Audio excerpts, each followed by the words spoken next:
Sur les 4 dernières années, j'ai fait plus de 500 appels de vente. Et certaines fois avec des décideurs de grandes entreprises, des PDG de grands groupes pour leur vendre des contrats à 6 chiffres avec mon agence Horus. Et puis éventuellement, je suis devenu plutôt bon en vente et surtout, j'ai développé une structure d'appels de vente qui est quasiment infaillible. Résultat, j'ai vendu pour plus de 2 millions d'euros de contrats sur les 4 dernières années. Dans cette vidéo, je vais te donner ma structure exacte que j'ai élaborée pour mes appels de vente qui me permet de vendre quasiment à chaque fois. Donc regarde bien cette vidéo et promis, ce ne sera pas encore les vieux conseils d'un closer qui essaye de te vendre une formation, ce sont les conseils d'un mec qui vend quotidiennement. Et si tu vends des services, c'est une mine d'or. Allez, on est parti. Ok, du coup ça va être plus rapide, mais c'est un sujet qu'on me demande à chaque fois, on me pose souvent la question et en fait la principale problématique je pense c'est qu'il y a trop de bêtises qu'on entend sur les réseaux et sur d'autres personnes qui forment etc. sur la structure d'un appel de vente. Donc là ce que je veux dire par un appel de vente, c'est vous avez réussi, la dernière fois à l'événement, pour ceux qui n'étaient pas là d'ailleurs j'avais parlé de la prospection, donc en fait il y a une espèce de suite logique. Et c'est un appel quand on a réussi à avoir le prospect dans son agenda et qu'on sait qu'on va avoir un appel, on va lui présenter notre service et notre magnifique offre qu'on a vue juste avant qui a tous les composants. Qu'est-ce qui se passe? Comment est-ce qu'on doit l'appréhender et comment est-ce qu'en fait on doit le structurer? Et un truc qui est très simple aussi à savoir, c'est qu'un appel de vente, quand on cherche à vendre son service, c'est à nous de le structurer. Ce n'est pas au prospect de décider ce qui va se passer. Ce n'est pas à lui de décider l'ordre du jour, c'est à nous de structurer notre appel de vente. Et s'il n'est pas content, eh ben on lui dit simplement, écoutez, nous ça ne se passe pas comme ça, voici comment va se mener la réunion. Et d'ailleurs, ça n'arrive jamais.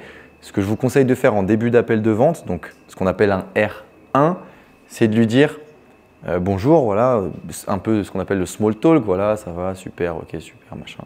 Présentation rapide, ok, voilà, ça dure 5 minutes. Ensuite, lui dire, écoutez, d'habitude, ce que je fais, c'est que je vais structurer mon appel comme ça, ça. On lui donne les étapes que je vais vous donner. Et est-ce que ça vous va? 99,9% des cas, c'est oui, bien sûr, allez, let's go, on fait comme ça. Et comme ça, boum, vous avez la main sur votre appel de vente. C'est une grave erreur de laisser le prospect diriger l'appel de vente parce qu'en fait, on ne respecte pas cette structure qui est simple, vous allez le voir, mais qui nous permet de contrôler notre appel et d'être sûr que on a bien fait les choses pour pouvoir vendre. Donc ça, c'est une première étape et c'est une première chose à savoir. Si le prospect vous dit « Ah ouais, mais d'abord, j'aimerais bien que vous me parliez… » Non, écoutez, moi, c'est comme ça que je fonctionne. S'il vous plaît, on va fonctionner comme ça. C'est mieux, on aura du temps à la fin de l'appel pour discuter de ces sujets-là si vous voulez. Mais en tout cas, contrôler votre appel de vente, c'est la première étape la plus importante. Et ensuite, il y a une structure à suivre. Alors, je ne vais pas vous inventer un truc de fou. C'est pour ça que je vous dis que ça ne va pas durer longtemps. Parce qu'en fait, je ne suis pas un closer qui vend une formation de closing ou quoi que ce soit. D'ailleurs, je déteste ça parce que je pense qu'il y a plein de choses qui sont bonnes dans ce qu'il raconte, mais qu'il surcomplexifie les appels de vente. Au final, la vente, c'est un produit, un service, une bonne offre face à un prospect qui a des besoins auxquels on peut répondre grâce à ce service et cette bonne offre. Et si ça match et que c'est pas, excusez-moi pour l'expression, mais que c'est pas deux connards qui sont en train de se parler, techniquement, la vente devrait se faire. Il ne faut pas surcomplexifier la vente pour moi. Donc, quand on vend un service, et moi j'ai fait des centaines et des centaines d'appels de vente, j'utilisais cette structure-là. Donc pareil, je vous le répète, même chose, j'ai fait des centaines d'appels de vente et j'entends que des conneries sur la structure des appels de vente. Donc je vais essayer de vous donner la mienne. La phase numéro 1, c'est ce que j'appelle la phase d'écoute. La phase d'écoute, c'est après le small talk et les présentations. C'est une phase dans laquelle notre objectif principal, ça va être de faire en sorte que notre prospect nous raconte ce qu'il a envie de nous raconter. Et donc, on va l'écouter. C'est pour ça que ça s'appelle la phase d'écoute. C'est une phase qui dure un certain temps, mais qui est une phase hyper importante. En gros, l'objectif, ça va être de lui faire sortir ses problématiques et de lui faire prononcer lui-même ses problématiques auxquelles votre service va pouvoir répondre. Donc, je vous redonne un exemple de contexte avec Horus. Nous, quand on avait des prospects en appel, en gros, on lui posait des questions qui étaient orientées de manière à ce qu'ils nous disent on n'arrive pas à communiquer avec la génération Z, nous en interne on a telle problématique qui fait que Christine ne veut pas qu'on publie du contenu sur les réseaux sociaux, sur Instagram, mais Martin lui il est super chaud. Bref, en fait ils nous racontaient leur histoire et ils mettaient des mots sur leurs problématiques auxquelles on pouvait répondre en fait. Et donc cette phase elle sert à ça. Et donc comment vous préparez cette phase d'écoute? C'est simple, vous écoutez déjà parce que vous prenez les informations sur lesquelles vous allez pouvoir rebondir et auxquelles vous allez pouvoir répondre après. Mais surtout, vous orientez vos questions de manière à ce que ce soit eux qui sortent les problématiques. trop souvent dans les appels de vente, on voit des gens qui essayent de vendre un service, et d'ailleurs c'est des super mauvais vendeurs, qui sont là. Ah ouais, mais du coup, vous, j'ai vu que sur votre compte TikTok, il y avait un problème. Je vous parle encore une fois d'Horus. Hein. Il y avait une problématique, c'est que là, machin, truc. En fait, c'est nous qui ciblons la problématique. Ce n'est pas eux qui nous la donnent. Alors que si je vous réoriente la question, et ce que moi je cherchais à avoir, c'est ok, est-ce que vous pouvez me parler un peu de la stratégie que vous avez sur votre compte TikTok, comment ça se passe, qui est impliqué, est-ce que vous êtes content des résultats? C'est elle qui me répond ce que je viens de lui dire juste avant. Et tout de suite, ça a plus d'impact parce qu'elle se rend compte elle-même qu'elle est en train de prononcer ses problématiques et que c'est des problématiques qui lui font mal. Et très généralement, ils vont un peu plus loin parce qu'ils y mettent même de l'émotionnel et du personnel dans ces problématiques. Et très souvent, on s'est retrouvé face à des prospects qui nous disaient « Ah ouais, mais moi… j'aimerais bien faire ça, mais je suis bloqué, j'y arrive pas, j'ai pas les équipes pour. Mais du coup, ma hiérarchie, elles attendent que je dépense le budget. Mais en fait, on tombe dans des problèmes personnels. Et là, moi, je me frottais les mains parce que je me disais putain. Et vous allez le voir à la fin, il y a une phase à la fin où je me disais je vais rebondir là-dessus, let's go, c'est gagné en fait. Et donc, quand vous arrivez à faire exprimer votre prospect ses problématiques, et est-ce que ça soit lui qui mette le doigt dessus et qui les verbalise, vous avez gagné. Et cette phase d'écoute, elle est là pour ça. Elle est là pour obtenir les informations, mais surtout pour orienter vos questions de manière à ce que ce soit eux qui expriment leurs propres problématiques. Et la plupart des gens en appel de vente, ce qu'ils font, c'est l'inverse, malheureusement. Donc déjà, si cette première phase elle est mal faite, vous avez perdu votre appel de vente parce que vous n'avez pas les informations nécessaires et vous n'avez pas les problématiques qui sont exprimées par le prospect lui-même. C'est vous qui… il y a plein de closers, par exemple, qui disent il faut absolument diriger de ouf l'appel de vente, c'est moi qui pose les questions, c'est moi qui donne les réponses au prospect. Non, en fait, il faut juste poser les bonnes questions de manière à ce que ce soit lui qui les exprime, ces problématiques. Bref, phase d'écoute. Je ne sais pas si je suis clair là-dessus parce qu'il y a quand même une différence entre écouter et réellement s'intéresser et poser les bonnes questions avec le bon angle et diriger l'appel avec les questions qu'on nous on a envie de poser et les réponses que nous on a envie d'avoir. D'ailleurs, il faut être très à l'aise avec ça en appel de vente. Vous n'allez pas obtenir les réponses que vous voulez avoir à chaque fois. Ce qui importe, c'est juste que vous obtenez les vraies réponses et les vraies problématiques. Parce qu'on peut toujours tourner autour, à partir du moment où c'est vrai et que ce n'est pas vous qui l'avez inventé. Je ne sais pas si c'est clair sur cette première phase d'écoute-là. Ouais? Ok. Et ça, il y a beaucoup de gens qui, malheureusement, ne le comprennent pas. Ensuite arrive la deuxième phase. C'est celle que j'appelle le parcours du héros. Le parcours du héros, pour ceux qui ne savent pas, c'est quand on met en face de quelqu'un un personnage auquel il peut s'identifier. On appelle ça le parcours du héros parce qu'en fait, il s'y identifie et on lui montre le parcours de ce personnage qui a réussi. Parcours du héros. Cette deuxième phase, elle vient après la première phase d'écoute. Et vous allez voir qu'en fait, c'est hyper important qu'on fasse la première phase correctement parce que sinon, on ne peut pas faire celle-là correctement. La première phase a été là pour lui faire sortir ses problématiques. Ces problématiques, elles sont personnelles, ces problématiques, elles sont professionnelles. Et normalement, nos services, ils y répondent. Le truc, c'est qu'on a besoin de savoir dans quelle position est cette personne-là pour lui présenter un héros.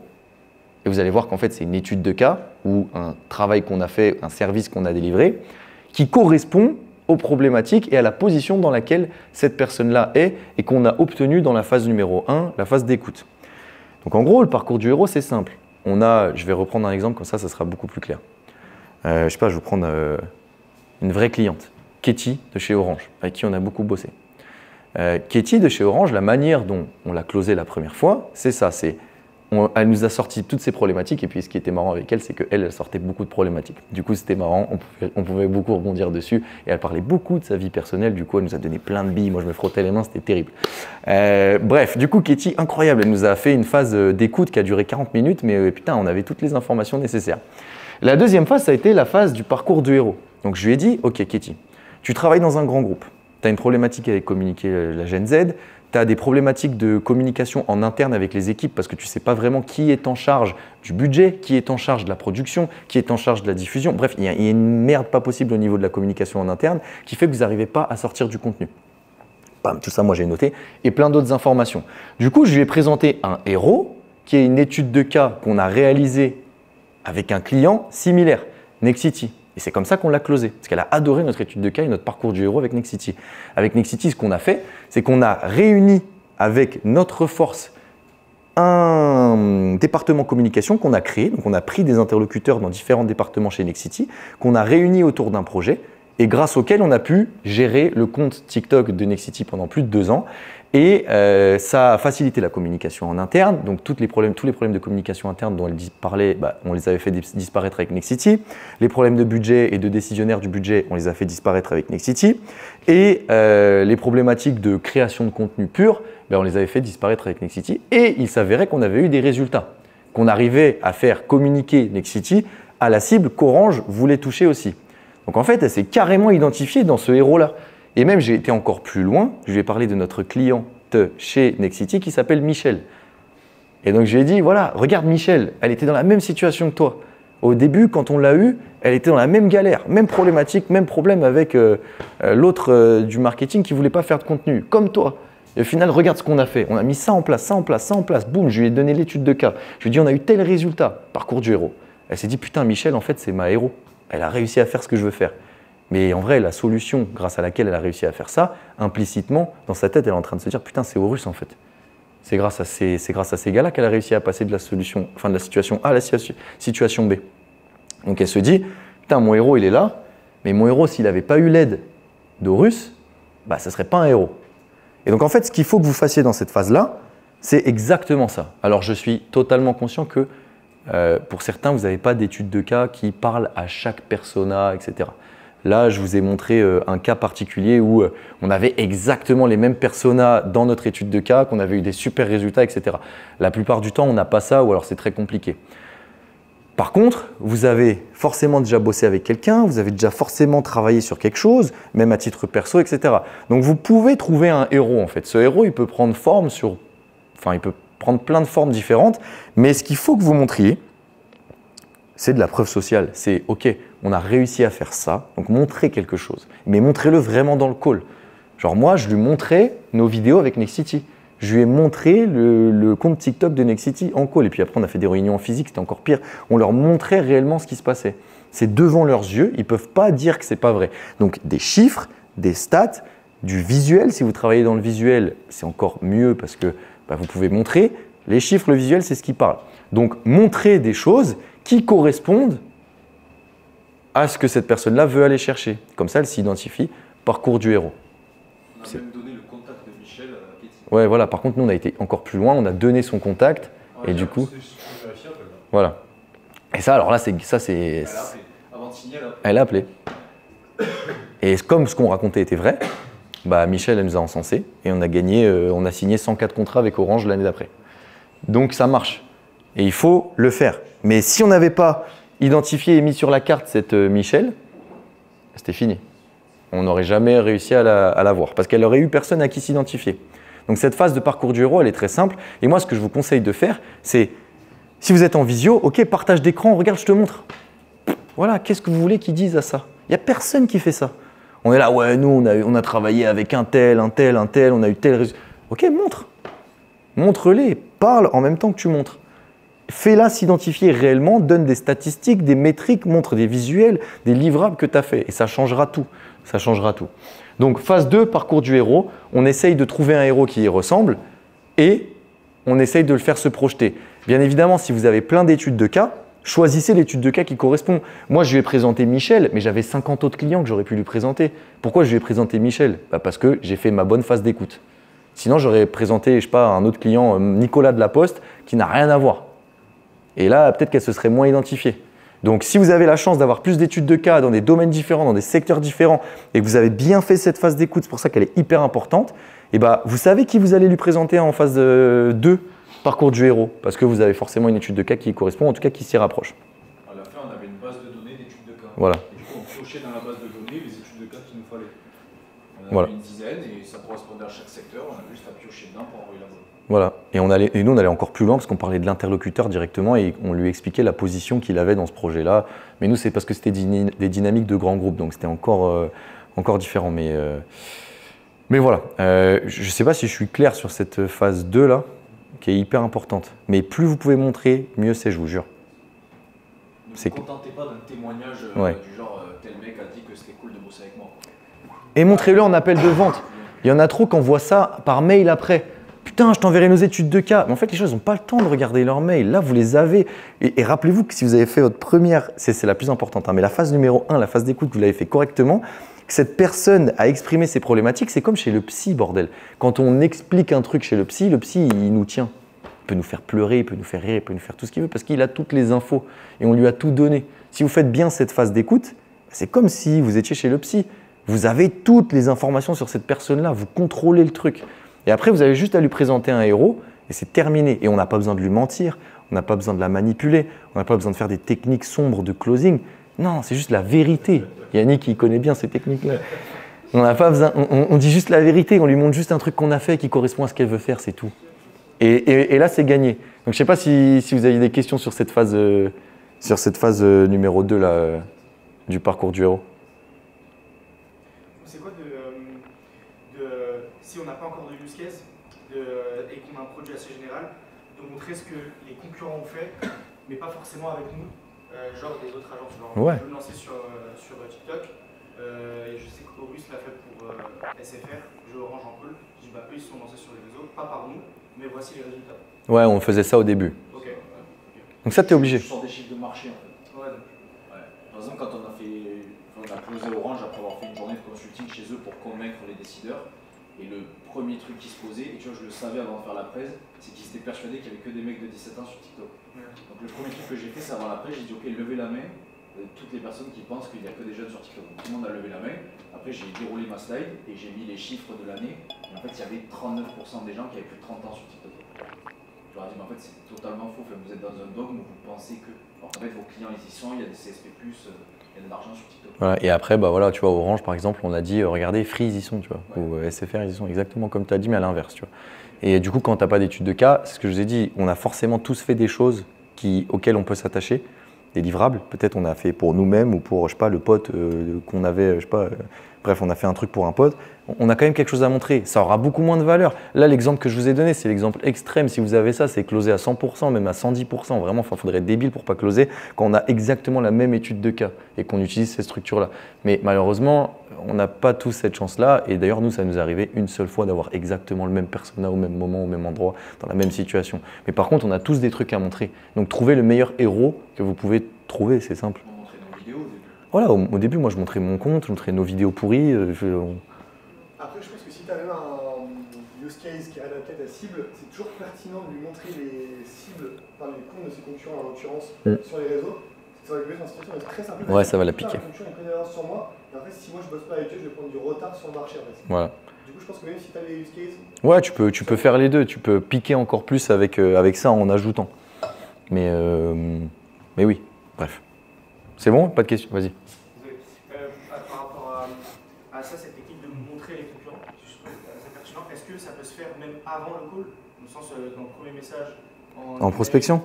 Ouais, nous on l'utilisait beaucoup en prospection. Moi en call calling, beaucoup de fois, j'ai appelé des dirigeants. D'ailleurs, je me suis pris des bâches monumentaux. J'aurais aimé filmer ça. J'aurais aimé. Des bâches monumentaux, mais à chaque fois c'était ouais putain.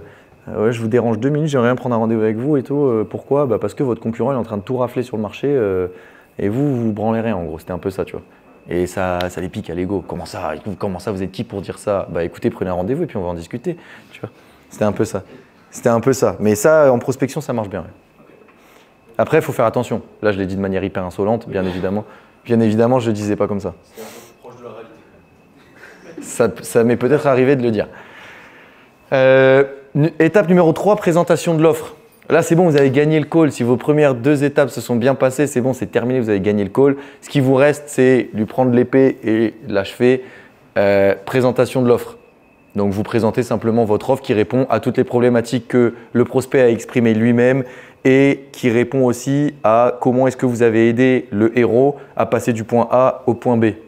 Et là, c'est simplement présentation de l'offre. Si l'offre, vous l'avez bien travaillée avec tous les composants qu'on a vus avant et qu'elle répond bien à ces problématiques qu'il a lui-même, le prospect, exprimé, voilà, ça dure 5 minutes. C'est tel livrable versus tel prix et c'est comme ça. Bam. Et silence, le silence est très important dans les appels de vente. Quand vous annoncez un prix, il y a des gens, je ne sais pas pourquoi ils se justifient. Là, vous annoncez l'offre, voilà, c'est ça, vous défilez les composants. Ça coûte 5 000 € et on se tait. Voilà, présentation de l'offre. Et ensuite, vous lui laissez cogiter avec putain, les problématiques que j'ai dit, etc. Merde, c'est cher, truc. Et après, on passe à la phase numéro 4, qui est la réponse aux objections. Dans tout appel de vente, vous avez des objections budgétaires, machin, truc. Sauf qu'avec la structure que je viens de vous énoncer, si vous réfléchissez depuis le début, les objections que vous allez avoir à la fin, c'est des objections qui sont émotionnelles et non rationnelles. Et en fait, elle est là la différence, elle est là la force de cette structure d'appel de vente. Toutes les problématiques que vous lui avez fait exprimer en phase 1, phase d'écoute, c'est des problématiques professionnelles, mais qui sont en fait des problématiques personnelles, comme je vous le disais. Elle va vous exprimer, le prospect va vous exprimer des trucs, des problématiques internes, des frustrations personnelles. Et donc en fait, ces objections vont rebondir sur ces problématiques qu'il a lui-même exprimées, qui sont des problématiques émotionnelles, des trucs qui le piquent, qu'il n'arrive pas à régler. Donc en fait, là, vous allez vous retrouver à répondre à des objections de « Ouais, mais comment ça se fait que si Martine, elle veut pas ?» Ben écoute, viens, on travaille ensemble, t'inquiète pas. On va réussir à mettre ça en place, système de communication très fluide, tout va bien se passer.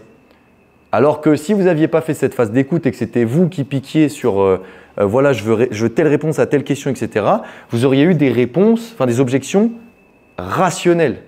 Puisque le mec, il n'a même pas exprimé lui-même ses problématiques, c'est vous qui lui avez dit, bah, tu as telle problématique, telle problématique, telle problématique, sans vraiment savoir. Au final, bah, rationnellement, il aurait très bien pu vous dire, bah, finalement, je n'ai pas vraiment cette problématique-là, j'ai plutôt celle-là. Et là, on est face à une objection rationnelle et là, c'est chiant.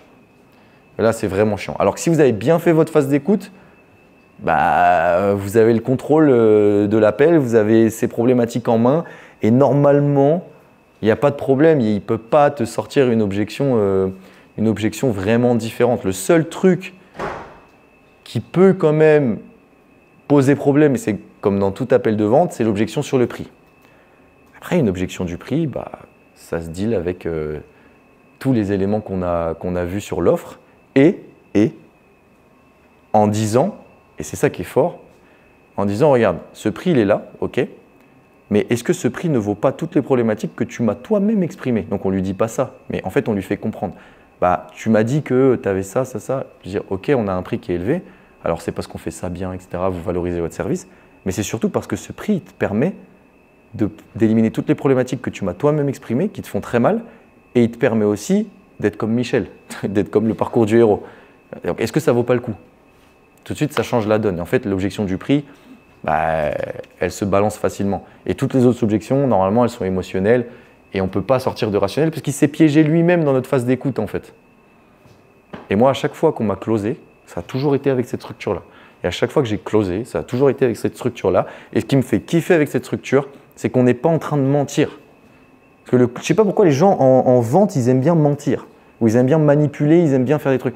Là, on dit juste la vérité, c'est tout. C'est juste qu'on la structure de manière à ce que ça soit cette personne-là qui la sorte et pas nous qui lui disions cette vérité-là. Ce qui fait encore plus mal et ce qui est encore plus puissant. On présente notre offre telle qu'elle est, sans aucun complexe, et on répond aux objections qui sont des objections émotionnelles auxquelles on sait qu'on va répondre puisqu'on l'a déjà cuisiné avant. Donc voilà, c'est un peu la structure parfaite pour moi. En tout cas, celle que j'ai expérimentée tout au long de ces années. Et du coup, c'est ce que je disais, avec cette structure, tu réponds à des objections émotionnelles et non rationnelles. Et du coup, après, le Mathias arrivera. Est-ce que vous avez des questions là-dessus? Tu vas peut-être prendre le micro, Hugo, non?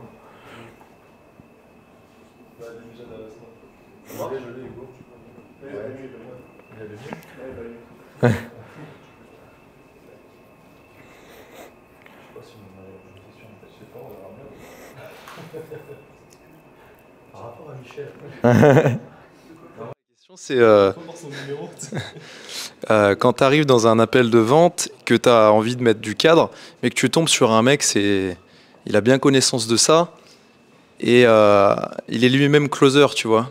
Et tu peux parfois te rendre compte que tu le saoules en essayant de mettre ton cadre, tu vois ce que je veux dire? Mais là, tu mets pas de cadre en vrai. Genre, là, pour moi, c'est même pas un cadre, c'est juste une discussion entre deux êtres humains qui se disent la vérité, tu vois. Et si le mec n'est pas capable de comprendre ça, bah, tu lui dis, écoute, moi, franchement, ça me met mal à l'aise de la manière dont on est en train de parler.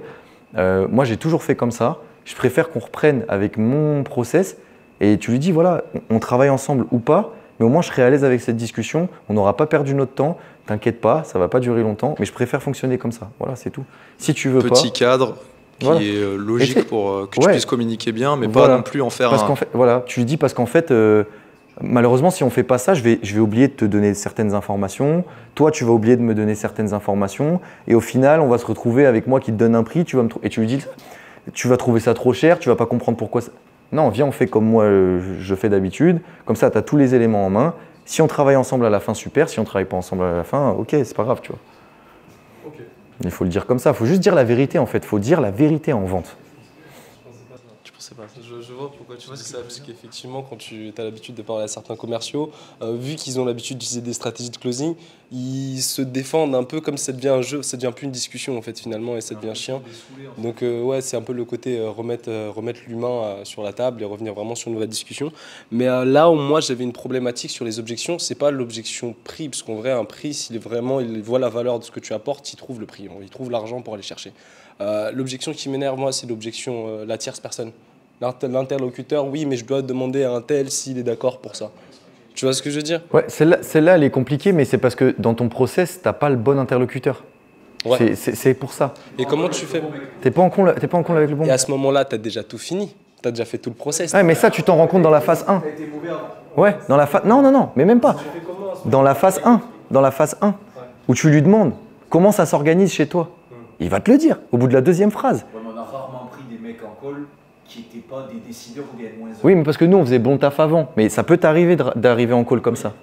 Et la question est la suivante. À ce moment-là, si tu te rends compte que voilà, tu as fait une boulette et que c'est pas le bon gars, moi, d'après ce qu'on m'a appris, c'est un peu éduquer la personne pour lui dire, ok, maintenant, vu que tu as été au courant de tout ça, soit appelle la personne pour qu'on ait un appel tous ensemble, ce qui est la meilleure solution, parce que bah, lui, il n'arrivera pas à le dire comme toi tu le dis, soit l'éduquer lui pour qu'il justement porte ton projet à la personne qui est décidante. Ouais, c'est ce que nous, on appelait l'ambassadeur en interne, la technique de l'ambassadeur en interne. Mais en vrai, ça se fait, c'est compliqué. Mais quoi qu'il arrive, il faut avoir l'autre personne en call. C'est une certitude, genre. Tu peux pas compter sur l'autre pour expliquer ton projet au-dessus. Tu peux le séduire, le faire devenir un ambassadeur de ton projet. Et par contre, il faut vraiment que tu aies l'autre, le décisionnaire en call. Et ça, tu t'en rends compte minute 1 du call, hein, genre normalement. Donc après, tu coupes. Si c'est pas lui, tu coupes directement. Non, tu coupes pas directement, mais juste tu as une discussion, une vraie discussion, mais t'essayes pas de le convaincre. Genre la structure là, tu te fais pas chier. T'essayes juste de comprendre ce qui se passe, tu fais la phase 1, la limite, mais après le reste tu fais pas. Tu dis écoute, voilà, j'ai bien compris comment ça fonctionnait. Moi je peux te parler de l'offre, par contre ça sert à rien que je t'en parle maintenant, vu que tu vas pas prendre de décision. Viens, on se fait un call avec ton N+1, ça lui durera 30 minutes, et puis voilà, tu vois. Et tu auras déjà fait cette phase d'écoute et tu pourras faire.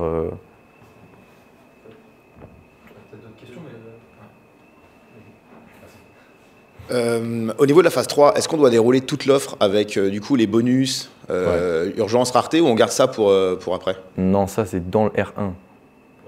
Vraiment, ça tu vois, c'est pas un truc que tu envoies par mail que personne regarde. Ça c'est un truc, tu dois lui taper dessus genre, dès le début, tu vois. Genre là, dis-toi, tu as le call en main, le mec il a plus qu'à signer, genre. C'est là que tu lui envoies toutes tes patates, quoi, tu vois. Tu essayes de le mettre KO, là c'est le maintenant, il est par terre, il est au sol, il respire plus, c'est maintenant que tu l'achèves, tu vois. Et donc tu dois lui envoyer tous tes meilleurs arguments. Donc tu retiens rien. C'est d'ailleurs une erreur de retenir, et comme je te disais, par exemple, montrer l'étude de cas par mail derrière, c'est pas bon. Si tu fais ça, si tu es obligé de faire ça, c'est que tu as loupé tes phases en fait, tu vois. C'est que tu as loupé ton call. Et normalement, tu n'as rien à lui renvoyer après. C'est limite un récap du truc avec le devis. Si tu as un mail envoyé, c'est ça, tu vois. Mais si tu as bien tout fait, normalement, tu n'as rien à lui envoyer. Ok.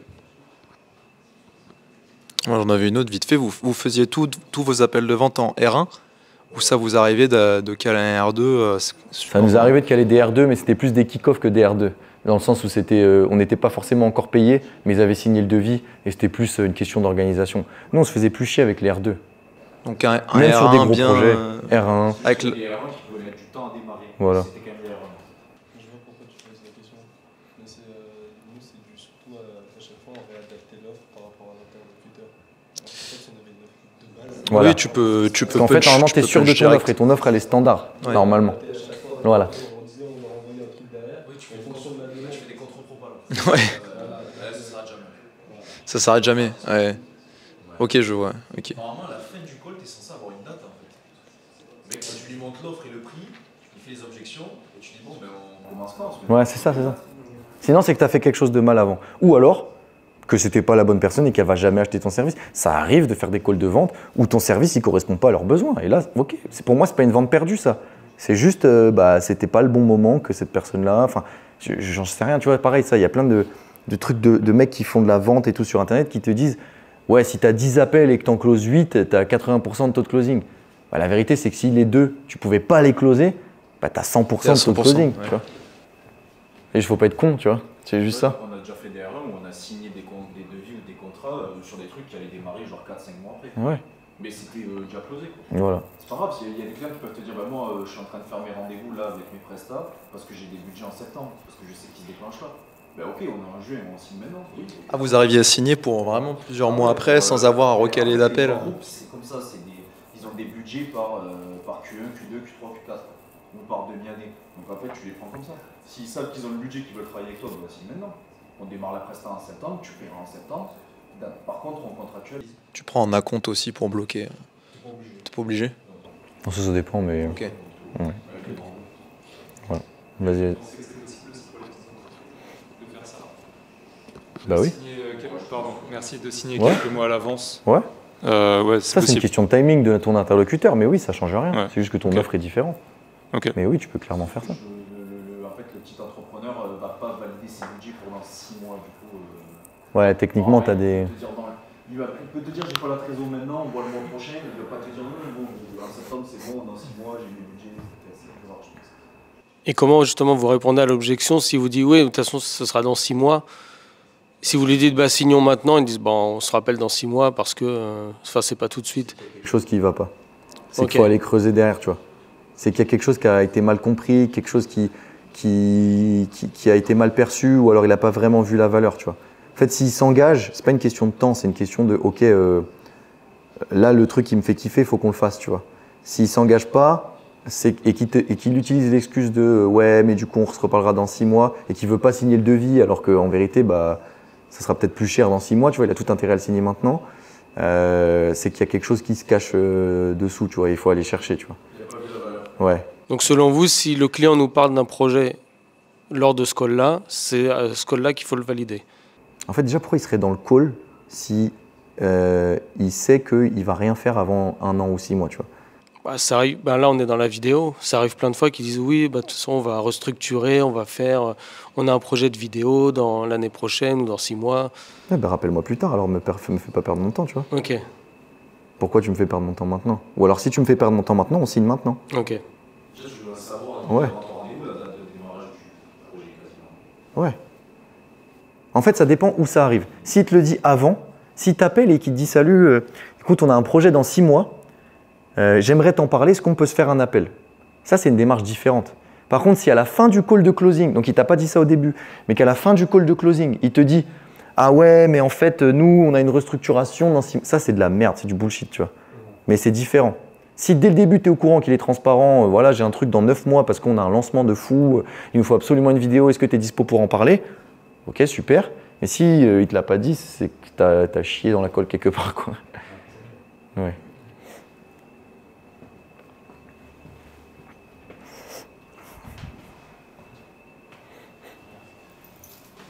Moi, c'est avant même le call dans ma prospection, vu que moi, je vais cibler plus les infopreneurs, je vais avoir un problème, c'est que dans certains cas, je vais les contacter pour parler un peu de leur situation, etc. Et eux-mêmes vont essayer de me vendre un truc. Et du coup, on est tous les deux dans un délire où, enfin, tu vois, ils vont me proposer de la création de contenu ou un site internet ou un truc comme ça, tu vois. Et du coup, moi, je suis dans un truc où je sais pas trop sur quel pied danser.